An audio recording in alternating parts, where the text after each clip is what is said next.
ಯಾವ ರೀತಿ ರಾಮ ಪ್ರತಿಷ್ಠೆಗೆ ಯಾವುದೋ ಒಂದು ಪಾರ್ಟಿ ಹೋಗ್ತಾರೆ ರಾಜಕೀಯ ಅಂತಂತಂದರೆ ಪ್ರತಿಷ್ಠಾಪನೆಗೆ ಹೋಗದೇ ಇರೋದೂ ರಾಜಕೀಯ ತಾನೆ. ಅಂದರೆ ಯಾವುದೇ ಒಂದು ರಾಜಕೀಯ ಪ್ರೇರಿತ ಅಂದ ತಕ್ಷಣ ನಾವು ಕುರುಹುಗಳನ್ನು ಅಂದರೆ ಪ್ರೂಫ್ಗಳೇನಿದೆ ಅಂತ ನೋಡಬೇಕು.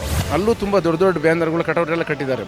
ಅಲ್ಲೇನೆಲ್ಲರೂ ಬರೀ ಬಿ ಜೆ ಪಿಯವರು ಕಟ್ಟಿದ್ದಾರೆ ಅಂತೇನಿಲ್ಲ ಅಲ್ವಾ. ಇದು ಮೋದಿ ಕಾರ್ಯಕ್ರಮ, ಆಮೇಲೆ RSS ಕಾರ್ಯಕ್ರಮ ಅಂತ ಅವ್ರ ಮನಸ್ಸಲ್ಲಿದೆ. ಯಾವುದೋ ಒಂದು ಪಂಗಡನ ಮೆಚ್ಚಿಸೋದಕ್ಕೋಸ್ಕರ ಇಂಥ ಹೇಳಿಕೆಗಳು ಕೊಡಲೇಬೇಕಾಗುತ್ತೆ. ಅವ್ರಿಗೂ ಒಂದಷ್ಟು ಜನ ವೋಟರ್ಸ್ ಇದ್ದಾರೆ, ಆ ವೋಟರ್ಸ್ನ ಮೆಚ್ಚಿಸೋದಕ್ಕೆ ಈ ಥರ ಹೇಳಿಕೆಗಳನ್ನ ಕೊಡ್ತಾರೆ. ಅಯೋಧ್ಯ ರಾಮ ಮಂದಿರ ಉದ್ಘಾಟನೆಗೆ ಕ್ಷಣಗಣನೆ ಶುರುವಾಗಿದೆ. ಇನ್ನು ಕೇವಲ 2 ದಿನ ಬಾಕಿ ಇರೋದು. ದೇಶದ ಜನ ಸಂಭ್ರಮದಲ್ಲಿದ್ದಾರೆ. ಆದರೆ ಇದ್ರ ಮಧ್ಯೆ ರಾಜಕೀಯ ಟೀಕೆ ಟಿಪ್ಪಣಿಗಳು ಶುರುವಾಗ್ತಿದೆ. ಕೆಲವರು ಲೋಕಸಭಾ ಗಿಮಿಕ್ ಅಂತ ಹೇಳ್ತಿದ್ದಾರೆ, ಕಾಂಗ್ರೆಸ್ ಅಪಸ್ವರ ಎತ್ತಿದೆ. ಕೆಲವರು ನಾವು ಉದ್ಘಾಟನೆಗೆ ಹೋಗಲ್ಲ ಅಂತ ಕೂಡ ಹೇಳ್ತಿದ್ದಾರೆ. ಆದರೆ ಇದೆಲ್ಲದರ ಮಧ್ಯೆ ದೇಶದ ಜನ ಸಂಭ್ರಮದಿಂದ ಅಯೋಧ್ಯ ರಾಮ ಮಂದಿರ ರಾಮನ ಪಟ್ಟಾಭಿಷೇಕಕ್ಕಾಗಿ ಕಾಯ್ತಾ ಇದ್ದಾರೆ.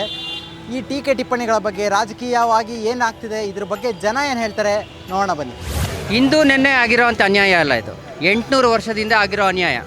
ಆದ್ದರಿಂದ ಇದು ಮುಂಚೆನೇ ಇದು ಮಾಡ್ತಾ ಇದ್ದಾರೆ ಆ ಥರ ಅಲ್ಲ.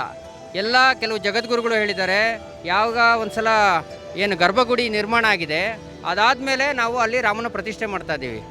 ಆಮೇಲೆ ಯಾವ ರೀತಿ ರಾಮ ಪ್ರತಿಷ್ಠೆಗೆ ಯಾವುದೋ ಒಂದು ಪಾರ್ಟಿ ಹೋಗ್ತಾರೆ ರಾಜಕೀಯ ಅಂತಂತಂದರೆ ಪ್ರತಿಷ್ಠಾಪನೆಗೆ ಹೋಗದೇ ಇರೋದೂ ರಾಜಕೀಯ ತಾನೆ.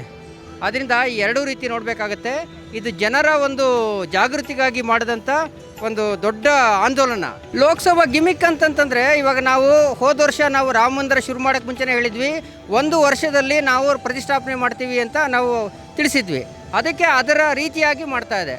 ನೀವು ಸೋಮನಾಥ ದೇವಸ್ಥಾನ ಕೂಡ ಆವಾಗ ನೆಹರೂರವ್ರು ಮಾಡಿದಾಗ ಕೂಡ ಅದು ಪೂರ್ತಿ ಆಗಿರಲಿಲ್ಲ.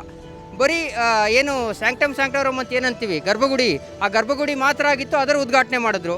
ಇವಾಗ ಮಾಡಿದ್ರೆ ಹೇಗೆ? ಹಿಸ್ಟಾರಿಕಲಿ ನೀವು ನೋಡಿದಾಗ ಕೂಡ ಯಾವ ರೀತಿ ನಮ್ಮ ದೇಶದಲ್ಲಿ ಬೇರೆ ಬೇರೆ ಸಂದರ್ಭದಲ್ಲಿ ಈ ನಾವು ಧಾರ್ಮಿಕವಾಗಿ ಹಿಂದೂಗಳ ಮುನ್ನಡೆಗೆ ಕೆಲಸ ಮಾಡ್ತಿದ್ದೀವೋ ಆ ಕೆಲಸನ ಮಾಡ್ಕೊಂಡು ಹೋಗಬೇಕು. ಇದು ಸಮಾಜದ ಕೆಲಸ, ಇದು ಯಾವುದೇ ಒಂದು ಪಾರ್ಟಿದೋ ಯಾವುದೋ ಒಂದು ಸಂಘಟನೆ ಕೆಲಸ ಅಲ್ಲ. ಪ್ರತಿಯೊಬ್ಬ ಜನರು ಸ್ಪಂದಿಸಿ ಮಾಡುವಂಥ ಕೆಲಸ ರಾಮ ಮಂದಿರದ ಕೆಲಸ ಆಗಿರೋದ್ರಿಂದ ಇದಕ್ಕೆಲ್ಲರೂ ನಾವು ಕೈಗೂಡಿಸಿ ಕೆಲಸ ಮಾಡ್ತಾ ಇದ್ದೀವಿ. ಪ್ರತಿಯೊಂದು ಬೀದಿಯಲ್ಲೂ ಸಂಭ್ರಮಾಚರಣೆ ಆಗಬೇಕು. ಆದ್ದರಿಂದ ಜಯನಗರದಲ್ಲಿ ಕೂಡ ನಾವೇ ಆರ್ಗನೈಸ್ ಮಾಡಿದ್ದೀವಿ. ಆಪೋಸಿಷನ್ ಇರೋದು ಅಪೋಸ್ ಮಾಡೋಕ್ಕೆ. ಅಪೋಸ್ ಮಾಡಿಲ್ಲ ಅಂದರೆ ಡೆಮೋಕ್ರಸಿಯಲ್ಲಿ ಅವರು ಡ್ಯೂಟಿ ಮಾಡದೇ ಇದ್ದಂಗೆ ಆಗುತ್ತೆ. ಡೆಮೋಕ್ರಸಿ ಕ್ರಿಯೇಟ್ ಮಾಡಿರೋದೇ ಹಾಗೆ. ಪ್ರಜಾತಂತ್ರ ಎಲ್ಲರೂ ಓಟ್ ಹಾಕಿ ಮೆಜಾರಿಟಿ ಬರೋರು ರೂಲಿಂಗ್ ಮಾಡಿ, ಮೆಜಾರಿಟಿ ಇಲ್ಲದೆ ಇದ್ದವರು ಮನೆಗೆ ಹೋಗ್ಬಿಡಿ, ಅಲ್ಲೇ ಕೂತ್ಕೊಂಡು ಕ್ರಿಟಿಸೈಸ್ ಮಾಡಿ ಹೌದು, that is fundament of democracy. ಈಗ BJP ವಿನ್ ಆದಾಗ ಆಪೋಸಿಷನ್ ಕಾಂಗ್ರೆಸ್ ಬರುತ್ತೆ, ಕಾಂಗ್ರೆಸ್ ವಿನ್ ಆದಾಗ ಆಪೋಸಿಷನ್ನು ಇನ್ನೊಂದು ಪಾರ್ಟಿ ಬರುತ್ತೆ. So opposition duty is to criticise.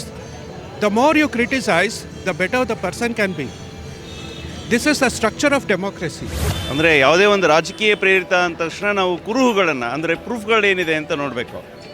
ಯಾವುದೇ ಒಂದು ರಾಜಕೀಯ ಪಕ್ಷ ನಾನು ಇವತ್ತು ಆ ಕಾರ್ಯಕ್ರಮಕ್ಕೆ ಹೋಗ್ತಾ ಇಲ್ಲ ಅಂತ ಹೇಳ್ತಾ ಇದ್ದರೆ ಅವರೇನು ಮಾಡ್ತಿದ್ದಾರೆ, ಮೇಲ್ಮಟ್ಟದಲ್ಲಿ ತೋರಿಕೆಯ ಹಾಗೆ ಕೆಲವೊಂದು ಪ್ರೆಸ್ನಲ್ಲಿ ಸ್ಟೇಟ್ಮೆಂಟ್ಗಳನ್ನ ಕೊಡ್ತಿದ್ದಾರೆ.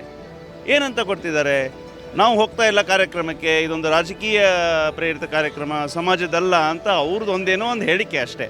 ಅದನ್ನು ತೋರಿಕೆಗೋಸ್ಕರ ಮಾಡ್ತಿದ್ದಾರೆ ಹೊರತಾಗಿ ಇವತ್ತು ತಳಹಂತದಲ್ಲಿ ಮುಸ್ಲಿಂ ಸಮಾಜ ಕೂಡ ಜೊತೆಗೆ ಬಂದುಬಿಟ್ಟಿದೆ.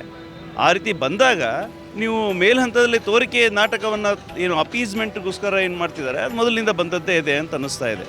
ಇದು ಒಂದು ಹಂತದ್ದು. ಎರಡನೇದು, ಸ್ವಾಮಿಗಳ ಬಗ್ಗೆನೂ ಕೂಡ ಅಪಪ್ರಚಾರ ಮಾಡಲಾಯಿತು. ಶೃಂಗೇರಿ ಮಠದ 4 ಸ್ವಾಮಿಗಳು ಇದಕ್ಕೆ ಬರ್ತಾ ಇಲ್ಲ, ಅವ್ರ ವಿರೋಧ ಇದೆ, ಅವ್ರ ಮುಹೂರ್ತವನ್ನು ಒಪ್ಕೊಳ್ತಾ ಇಲ್ಲ, ಅವ್ರಿಗೇನೋ ಸಿಟ್ಟು ಬಂದಿದೆ, ಕೋಪ ಆಗಿದೆ, ಈ ರೀತಿಯ ಸುಳ್ಳುಗಳು. ಈಗ ಎಲ್ಲ ಶೃಂಗೇರಿ ಮಠಾಧೀಶರೇ ಕೂಡ ತಾವೇ ಒಂದು ಮೆಸೇಜನ್ನು ಕೊಟ್ಬಿಟ್ಟಿದ್ದಾರೆ ಸಮಾಜಕ್ಕೆ.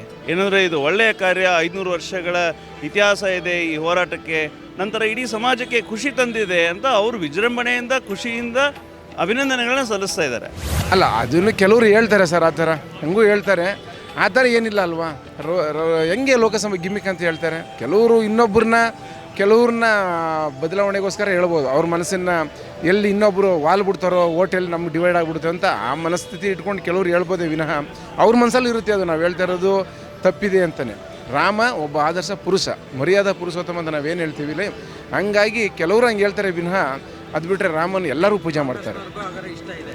ಪ್ರತಿಯೊಬ್ಬರಿಗೂ ಇಷ್ಟ ಇದ್ದೇ ಇರುತ್ತಲ್ವ ಸರ್. ಅವರು ಪೂಜೆ ಮಾಡ್ತಾರಲ್ವ ರಾಮನ್ನ, ಆಂಜನೇಯನ ಪೂಜೆ ಮಾಡ್ತಾರಲ್ವ, ಕೃಷ್ಣನ ಪೂಜೆ ಮಾಡ್ತಾರಲ್ಲ, ಅವತಾರ ತಾನೇ ಅದೆಲ್ಲ.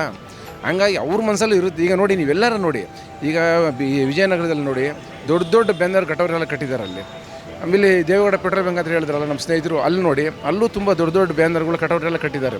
ಅಲ್ಲೇನೆಲ್ಲರೂ ಬರೀ ಬಿ ಜೆ ಪಿಯವರೇ ಕಟ್ಟಿದ್ದಾರೆ ಅಂತೇನಿಲ್ಲ ಅಲ್ವಾ ಸರ್? ಎಲೆಕ್ಷನ್ ಟೈಮಲ್ಲಿ ಒಬ್ಬೊಬ್ಬರು ಒಂದೊಂದು ಥರ ಗಿಮಿಕ್ ಮಾಡ್ತಾರೆ.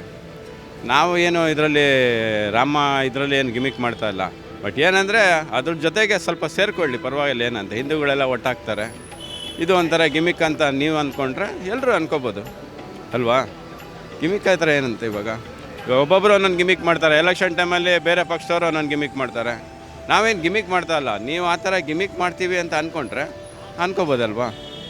ರಾಮಾಯಣ ಎಲ್ರಿಗೂ ಬೇಕಾಗಿರೋರು ಸರ್. ಎಲ್ರಿಗೂ ಮನಸ್ಸಲ್ಲಿ ರಾಮ ಅಂತ ಇರ್ತಾರೆ, ಹೋಗಬೇಕು ಅಂತಿರುತ್ತೆ. ಹೈಕಮಾಂಡ್ ಆದೇಶ ಪಾಲಿಸಬೇಕಾಗುತ್ತೆ. ಸೊ ಹಾಗಾಗಿ ನಾವು ಎಲೆಕ್ಷನ್ನು ಇದಕ್ಕೆ ಅಂತ ನಾವು ಹೋಗ್ತಾ ಇಲ್ಲ. ಈ ರಾಮ ಮಂದಿರ ಉದ್ಘಾಟನೆ ಆದಮೇಲೆ ನಾವು ಆಮೇಲೆ ಹೋಗ್ತೀವಿ, ಆಮೇಲೆ ಹೋಗಿ ನೋಡ್ಕೊಂಬರ್ತೀವಿ. ಇವಾಗ ರಶ್ ಇರುತ್ತೆ, ಇವಾಗ ಆಗಲ್ಲ. ಆಮೇಲೆ ನಮ್ಮ ಮನಸ್ಸಲ್ಲಿ ರಾಮ ಅಂತ ಇರ್ತಾರೆ, ಆಮೇಲೆ ಆದೇಶ ಇದೆ ಅಂತ ಒಂದಿಷ್ಟು ಜನ ಹೋಗ್ತಾ ಇಲ್ಲ. ಏನಕ್ಕೆ ಹೈಕಮಾಂಡ್ ಆ ಥರ ಆದೇಶ? ಹೈಕಮಾಂಡ್ ಆದೇಶ ಏನಂದರೆ ಅಲ್ಲಿ ಅವರು ಸೇರಿಸ್ಕೊಳ್ಳಲ್ಲ. ಆಮೇಲೆ ಇದು ಮೋದಿ ಕಾರ್ಯಕ್ರಮ, ಆಮೇಲೆ RSS ಕಾರ್ಯಕ್ರಮ ಅಂತ ಅವ್ರ ಮನಸ್ಸಲ್ಲಿದೆ. ನಮ್ಮನ್ನೇ ರಾಹುಲ್ ಗಾಂಧಿ ಅವರು ಹೇಳಿದಾರಲ್ಲ, ಇದು RSS ಕಾರ್ಯಕ್ರಮ, ಮೋದಿ ಕಾರ್ಯಕ್ರಮ, ನಾವು ಹೋಗಲ್ಲ ಅಂತ. ಮೋದಿ ಕಾರ್ಯಕ್ರಮ ಅಲ್ಲ ಸರ್, ಇದು ಭಾರತ ದೇಶದ ಕಾರ್ಯಕ್ರಮ, ರಾಮನ ಕಾರ್ಯಕ್ರಮ, 500 ವರ್ಷದ ಕಾರ್ಯಕ್ರಮ, ನಮ್ಮ ದೇಶದ ಕಾರ್ಯಕ್ರಮ. ನೋಡಿ ಸರ್, ರಾಮ ಮಂದಿರದ ಬಗ್ಗೆ ಮೊದಲಿನಿಂದನೂ ಹೋರಾಟ ನಡೆಸ್ಕೊಂಬಂದಿರೋದು ಸಂಘ ಮತ್ತು ಸಂಘ ಪರಿವಾರ ಮತ್ತು BJP. ಅದ್ವಾನಿ ಕಾಲದಿಂದನೂ ಅದಕ್ಕೆ ಹೋರಾಟ ನಡೆಸಿರೋರು ಇವರೇನೆ. ರಥಯಾತ್ರೆ ಮಾಡಿದ್ರು, ಕರಸೇವೆ ಮಾಡಿದ್ರು, ಎಲ್ಲ ಮಾಡ್ಕೊಂಡು ಬಂದಿದ್ದಾರೆ. ಈಗ ಅದರ ಬೆನಿಫಿಟ್ನ BJPಯವರು ಅಥವಾ ಸಂಘ ಪರಿವಾರದವರು ತಗೊಳ್ಳೋದ್ರಲ್ಲಿ ಏನೂ ತಪ್ಪಿಲ್ಲ ಅಂತ ನಮ್ಮ ಭಾವನೆ. ನಂಬರ್ 1. ಕಾಂಗ್ರೆಸ್ನವರು ಈ ಥರದ್ದನ್ನು ಅವರು ರಾಜಕೀಯ ಮಾಡಲೇಬೇಕಾಗತ್ತೆ. ರಾಜಕೀಯದಲ್ಲಿ ಇವೆಲ್ಲ ಮಾಮೂಲು. ಕಾಂಗ್ರೆಸ್ನವ್ರು ಯಾಕೆ ಮಾಡ್ತಾರೆ ಅಂದರೆ ಅವ್ರದ್ದು ಯಾವುದೋ ಒಂದು ಪಂಗಡನ ಮೆಚ್ಚಿಸೋದಕ್ಕೋಸ್ಕರ ಇಂಥ ಹೇಳಿಕೆಗಳು ಕೊಡಲೇಬೇಕಾಗುತ್ತೆ. ಅವ್ರಿಗೂ ಒಂದಷ್ಟು ಜನ ವೋಟರ್ಸ್ ಇದ್ದಾರೆ. ಆ ವೋಟರ್ಸ್ನ ಮೆಚ್ಚಿಸೋದಕ್ಕೆ ಈ ಥರ ಹೇಳಿಕೆಗಳನ್ನ ಕೊಡ್ತಾರೆ. ಇದಕ್ಕೆ ಯಾವ ಸಂಬಂಧನೂ ಇರಲ್ಲ. ಆಮೇಲೆ ಮೋದಿಜಿಯವರು ಇವತ್ತಿನ ದಿವಸ ಪ್ರಧಾನಿಯಾಗಿರೋದ್ರಿಂದ ಅವರು ಉದ್ಘಾಟನೆ ಮಾಡ್ತಾ ಇದ್ದಾರೆ. ಯಾವುದೇ ಒಂದು ಮನೇನ ಗೃಹ ಪ್ರವೇಶ ಮಾಡಬೇಕಾದ್ರೆ ಮನೆ ಕಂಪ್ಲೀಟ್ ಆಗಿರಲ್ಲ. ಇವ್ರು ಹೇಳ್ತಾ ಇದ್ದಾರೆ ಕಂಪ್ಲೀಟ್ ಆಗದೆ ಇರೋದನ್ನು ಇವರು ಉದ್ಘಾಟನೆ ಮಾಡ್ತಾ ಇದ್ದಾರೆ. ರಾಜಕೀಯಕ್ಕೆ ಬಳಸ್ಕೋಬೋದು. ರಾಜಕೀಯಕ್ಕೆ ಬಳಸ್ಕೊಳ್ಳೋದ್ರಲ್ಲಿ ಏನೂ ತಪ್ಪಿಲ್ಲ. ರಾಜಕೀಯಕ್ಕೆ ಬಳಸ್ಕೊಳ್ಳೋದು ಸರಿನಾ ತಪ್ಪ ಅನ್ನೋದು ನಾಳೆ ದಿವಸ MP ಎಲೆಕ್ಷನ್ ಆದಮೇಲೆ ಜನ ತೀರ್ಮಾನ ಮಾಡ್ತಾರೆ. ಅದನ್ನು ರಾಜಕೀಯ ಪಕ್ಷಗಳು ಏನಾದ್ರು ಹೇಳ್ಕೊಳ್ಳಿ, ಜನ ತೀರ್ಮಾನ ಮಾಡ್ತಾರೆ.